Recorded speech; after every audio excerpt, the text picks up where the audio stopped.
ꯀꯣꯟꯁꯥꯈꯨꯜꯒꯤ ꯅꯥꯒꯥ ꯃꯤꯆꯝ 6 ꯍꯥꯠꯄꯗ ꯆꯦꯟꯅꯕ ꯀꯨꯀꯤ 2 ꯑꯃꯁꯨ NIA ꯅ ꯉꯁꯤ ꯐꯥꯒꯠꯈ꯭ꯔꯦ꯫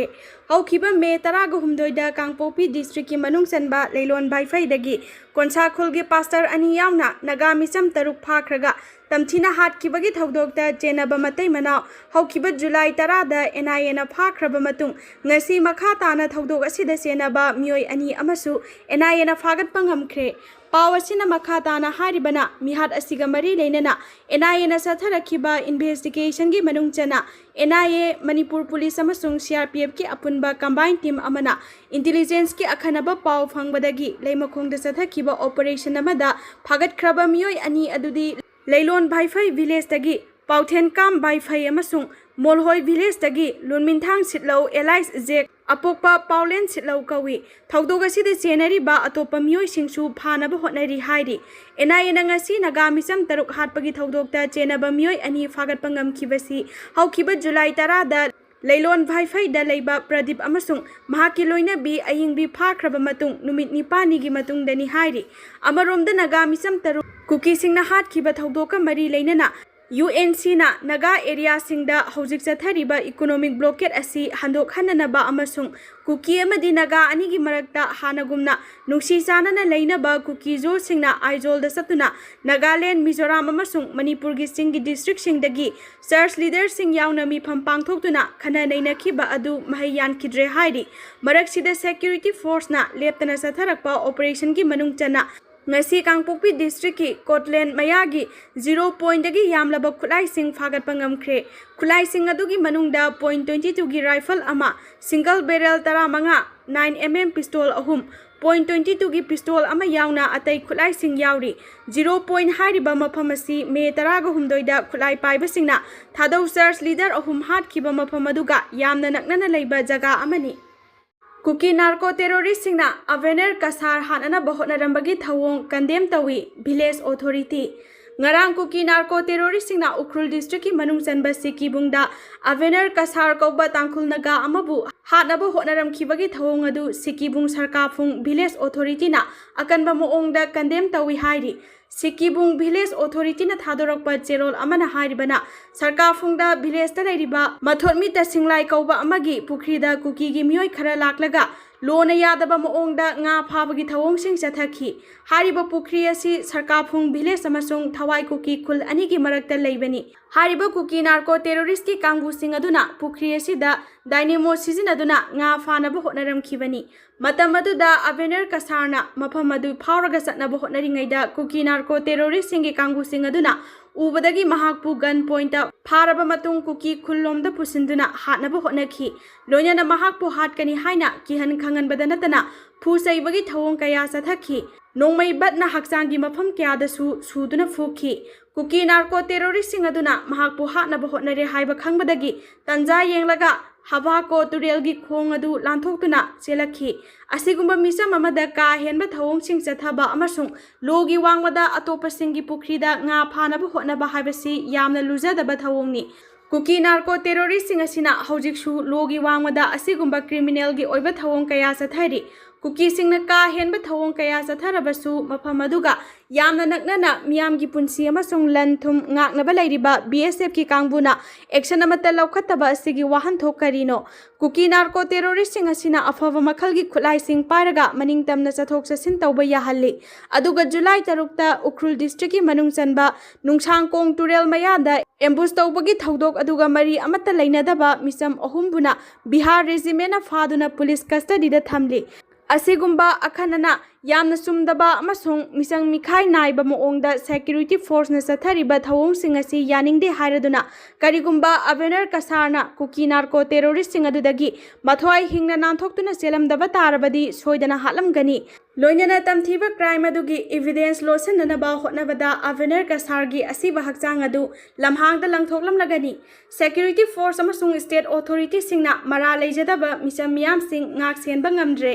ꯑꯁꯤꯒꯨꯝꯕ ꯐꯤꯚꯝ ꯑꯁꯤꯗ ꯑꯩꯈꯣꯏ ꯄꯨꯟꯅ ꯂꯦꯞꯃꯤꯟꯅꯗꯨꯅ ꯃꯤꯌꯥꯝꯒꯤ ꯄꯨꯟꯁꯤ ꯑꯃꯁꯨꯡ ꯁꯦꯀ꯭ꯌꯨꯔꯤꯇꯤꯗ ꯑꯀꯤꯕ ꯀꯌꯥ ꯄꯤꯔꯛꯂꯤꯕ ꯑꯁꯤ ꯊꯦꯡꯅꯃꯤꯟꯅꯕ ꯅꯠꯇꯅ ꯑꯇꯣꯞꯄ ꯂꯝꯕꯤ ꯑꯃꯠꯇ ꯂꯩꯇꯦ꯫ ꯊꯧꯗꯣꯛ ꯑꯁꯤꯒꯤ ꯃꯇꯨꯡ ꯇꯥꯔꯛꯄꯗ ꯍꯥꯏꯔꯤꯕ ꯖꯒꯥꯁꯤꯡ ꯑꯁꯤꯗ ꯄꯥꯝꯗꯕ ꯊꯧꯗꯣꯛꯁꯤꯡ ꯊꯣꯛꯂꯕꯗꯤ ꯃꯗꯨꯒꯤ ꯗꯥꯏꯇ꯭ꯌ ꯄꯨꯝꯕ ꯁ꯭ꯇꯦꯠ ꯒꯚꯔꯟꯃꯦꯟꯠ ꯑꯃꯁꯨꯡ ꯁꯦꯀ꯭ꯌꯨꯔꯤꯇꯤ ꯐꯣꯔꯁꯅ ꯄꯨꯒꯗꯕꯅꯤ ꯍꯥꯏꯔꯤ꯫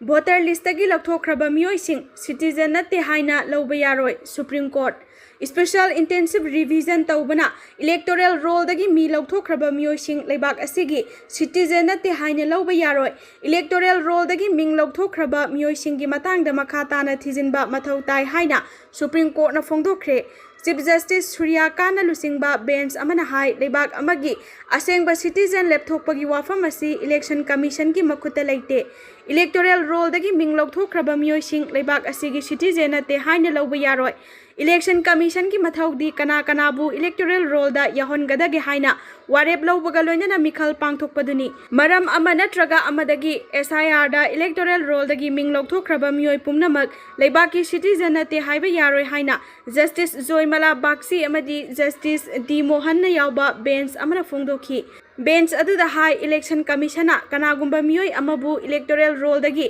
मिंग लौथोकपा तारबदी अथुबा मतमदा मिनिस्ट्री ऑफ होम अफेयर्स दा रिफर तौदुना सिटीजनशिप एक्ट की मखादा लौखटफम थोकपा थबकसिंग लौखटहनगदबनी हारिबा थबक अदु लोइसिनद्रिबा फावबदी मियोइ अदु लेबाक असिगी सिटीजन अमा ओइना लौगदबनी west Bengal Pradesh Congress committee की SIR कमिटी की चेयरपर्सन प्रसेनजीत घोष की महुत सिलदुना senior advocate Shankar Narayana SIR गा मरी लेनना फाइल तौरक्पा अपील लाख 50 गा मरी पेंडिंग द लेरी हाइना फोंदोख्रबा मतुंगदा सुप्रीम कोर्ट की वाफम असि फोंदोरकपनी कांगपोपी डिस्ट्रिक्ट तगी खुलाई क्यामरुम फागतखरे कांगपोपी डिस्ट्रिक्ट की कोटलैंड मनाक्ता लेबा 0 पॉइंट तगी सिक्योरिटी फोर्स नंगसी खुसु खुलाई क्यामरुम फागतखरे पुलिस तगी फंगबा पावसिना हाई फारबा खुसु खुलाई सिंग अदुदी मैगजीन यावबा .2 राइफल अमा सिंगल बैरल राइफल 15 9mm पिस्तौल अहुम .2 पिस्तौल अमा इम्प्रोवाइज मोर्टार अनि तोंगान तोंगान बा कैलिबर की कापा यारिबा नोमई मरु 108 कार्टिज तोकनिंग 205 मोटोरोला बैटरी मरी अमदी पेक अमनी हाइरी कांगपोपी डिस्ट्रिक्ट की मनुंग चनबा सामुखुल की खुंजा सिंह ब्लॉकेट न मखोइना थाजबा पोचै सिंह पत्तुना मांगले कांगपोपी डिस्ट्रिक्ट की मनुंग चनबा लैलोन भाईफै खुलदगी कुकी मिलिटेंट सिंगना कोनसा खुलगी नगा मिसम तरुक फारबा मतुंग तमथीना हाटकीबा थौदोक अदुदा चेनबसिंग मतिक साब चैराक पीगदबनी हाइबा यावना तोंगान तोंगानबा डिमांड कया तालदुना UNC न सथरखिबा मतम कक्तबा इकोनॉमिक ब्लॉकेट अमसुंग लैरिबा उंखटनबा असिना मरम ओइरगा डिस्ट्रिक्ट असिगी कांगसुप गेलजांग सब डिवीजन की मनुंग चन लैरिबा सामुक विलेज की खुंजासिंग मखोइना वाना थारिबा मनामसिंग पुथोक्तुना योनबा यादबदगी पत्तुना मांगले हाइरी थौदोक असिगा मरी लेनना सामुक विलेज की लौमी खुंजासिंग न फोंदोरखिबदा हारिबा खुलसी इम्फालदगी किलोमीटर 50 रोम लापी खुलसी मियोइसिंग मखोइना थारिबा मनामसिंग अमसुंग महै मरोंगसिंग अदु योलगा इमुंगी चाना थक्नबा अमदी मसा मसु महै तंबदा सिजिनरिबनी अदुबो हौजिक चथरिबा इकोनॉमिक ब्लॉकेट असिना मरम ओइरगा मखोइना थारिबा मनामसिंग सिंग अदु योनफम लेट्रे खुलसीदगी लेमखोंग फावरगा अतोपा मफम सिंगदा योननबा होटनरबसु लंबी परिंग असिदा कुकी खुल तरेट लई हौजिक लैरिबा उंखटनबा अमदी सिक्योरिटी की फिवम असिना खुंजा सिंह खुलदगी हेंदोकपा यादबना मखोइना थाजरिबा पोचै सिंग अदु योनबा ngamdre सामुक खुल असिदा मपुंग ओइना कोबी कारोट बीटरूट राजमान सिंगबा असि मरांकाइना थादुना मसिगी पोथोक चाथोक सिंग असि हौजिक लोकपा मतमनी अदुबु पोलम सिंग असि इम्फाल नत्रगा अतोपा एरिया सिंगदा पुथोक पुसिन तौनबा पांबै अमता लैतबना पोलम सिंग असि लौबुक्ता पत्तुना मांगले पोलम सिंग असि लुपा लाख कया मरुम की भेलू ओइगनी चही चुप्पा मखोइना वाना होटनखिबा कया अदुसु अरेंबा तारे ब्लॉकेट लैबना लैरिबा उंखटनबगी फिवम असिना पोचै पुथोकपदसु याद्रे खुलगी मियोइ खुदिंगमक मखोइना थाजरिबा मनामसिंग सिंग असि योलगा इमुंग पुबा ngakta ओइबना योनफम लैतबदगी इमुंग कया वाना खांगली बोर्डिंग दा लैदुना महै तमलंबा कया अमसु सेल थानिंगाइ लैतबदगी युमदा हलकपा यावरे मरम मदुना हिरम असिदा स्टेट गवर्नमेंट CSO अमसुंग मरी लेनबा ऑथोरिटीना मिटयेंग चंगदुना एग्रीकल्चर की पोथोकसिंग असि मार्केट ता पुथोकनबा अखनबा थौरांगसिंग पाइखटपियु हाइना फोंदोरखि।